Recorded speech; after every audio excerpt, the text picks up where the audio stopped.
سب سے بڑا کائنات کا سچ کیا ہے؟ کہ اللہ وحدہ لا شریک ہے۔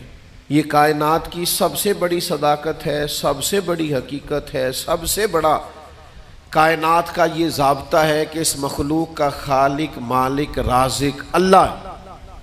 لیکن اللہ کہتا ہے ادعو الی سبیل ربک بالحکمہ، کسی کو اللہ کی طرف بھی بلاؤ نہ تو حکمت کے ساتھ بلاؤ، اللہ کے رستے کی بھی دعوت دو تو دانائی کے ساتھ دو، لوگوں کو اللہ کی جانب بھی بلاؤ تو تم معاملہ فہم بن کے بلاؤ۔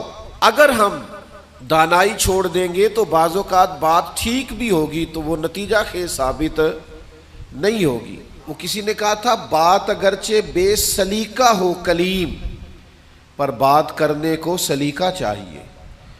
آپ سلیقے سے بات کریں، معاملہ فہم۔ دیکھیں نا نبی پاک صلی اللہ علیہ وسلم نے فرمایا اپنی اولاد کی بھی عزت کرو۔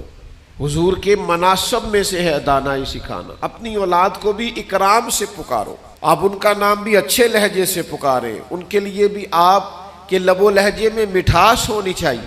لیکن ہمارے ہاں یہ ہوتا ہے کہ بہت ساری جلد بازی، بہت ساری طبیعت کا الجھاؤ، بے چینی، بے قراری، ہر چیز کو سختی سے ٹھیک کرنے کی کوشش کرنا۔ ہوتی ہیں بعض چیزیں بھی سختی سے ٹھیک، لیکن ساری چیزیں سختی سے ٹھیک نہیں ہوتی۔ آپ نہایت معاملہ فہمی کے ساتھ، نہایت تدبر کے ساتھ حضور لوگوں کو دین کی طرف بلاتے تو بڑے کمال انداز میں سرکار دعوت دیتے، اللہ کا پیغام دیتے تو اس میں اتنی مٹھاس ہوتی کہ دلوں میں بات گھر کر جاتی۔ کچھ لوگ کہتے ہیں جی، وہ ان کا اپنا فلسفہ ہے، کہتے ہیں جی میں چونکہ سچا ہوں اس لیے کڑوا ہوں، میں چونکہ سچ بولتا ہوں تو سچ کڑوا ہوتا ہے تو لہذا اس لیے میں لوگوں کو اچھا نہیں لگتا۔ تو میں ان سے کہا کرتا ہوں بھائی سچ نہیں کڑوا، آپ کا لہجہ کڑوا ہے۔ کائنات میں سب سے زیادہ سچ مدینے والے محبوب نے بولا ہے، اور اتنا میٹھا کر کے بولا ہے، اتنا پیارا کر کے بولا ہے کہ حضور سچ بولتے جاتے تھے اور سچ دلوں میں اترتا چلا جاتا تھا۔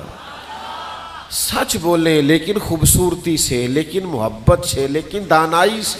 یعنی ایک صحابی آئے تو ان کے چہرے پہ بڑا جلال تھا اور ان کے لہجے میں بڑا غصہ تھا، اور وہ بڑے بے چین اور بڑے بے قرار تھے کہ یا رسول اللہ میں ان مشرکین کو چھوڑوں گا نہیں۔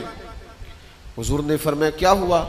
یا رسول اللہ وہ آپ کا نام بگاڑ کے لیتے ہیں، وہ بگاڑ کے نام لیتے ہیں اس لیے کہ وہ کہتے ہیں اگر ہم محمد مان لیں تو محمد صلی اللہ تعالی علیہ وسلم کا تو مان ہے جس کی بار بار تعریف کی جائے، تو وہ نام بگاڑ کے لیتے ہیں اور نام بگاڑ کے آپ کو برا بھلا کہتے ہیں۔ تو سرکار مسکرائے، فرمایا پتہ نہیں وہ کس کو برا بھلا کہتے ہیں، پتہ نہیں وہ کس کا نام بگاڑتے ہیں، مجھے تو اللہ نے محمد بنا کے بھیجا ہے۔